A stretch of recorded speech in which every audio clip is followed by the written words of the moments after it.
ఒక చిన్న విత్తనం, మొలక, శక్తివంతమైన పువ్వులు మరియు ఎత్తైన చెట్ల మధ్య వెచ్చని సూర్యకాంతిని గ్రహిస్తుంది. విస్క్, కుందేలు, విశాలమైన కళ్లతో ఒక పొద వెనుక నుండి బయటకు చూస్తూ నేర్చుకోవడంలో స్ప్రౌట్ యొక్క అంకిత భావానికి ఆసక్తిని కలిగిస్తుంది. స్ప్రౌట్ మరియు విస్క్ మంత్రముగ్ధులను చేసే అడవిలో పక్కపక్కనే నడుస్తూ ప్రతి మూలలో కొత్త అద్భుతాలను కనుగొంటుంది. మొలకలు మరియు కొరడాతో తెలివిగా ముసలి గుడ్లగూబలా కూర్చుని వెన్నెల కొమ్మల క్రింద దయ గురించి పాఠాలు చెబుతుంది.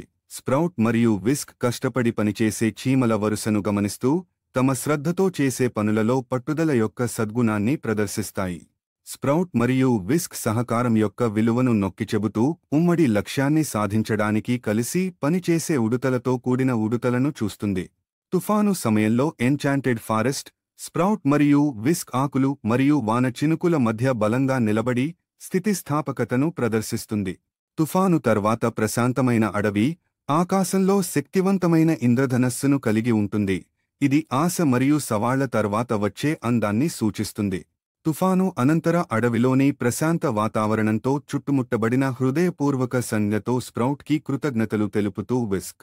స్ప్రౌట్ ఇప్పుడు వర్ధిల్లుతున్న మొక్క, జ్ఞానాన్ని పంచుకోవడంలో కొనసాగుతున్న చక్రానికి ప్రతీకగా, తెలుసుకోవడానికి ఆసక్తిగా ఉన్న ఆసక్తికరమైన అటవీ జీవుల సమూహం చుట్టూ ఉంది.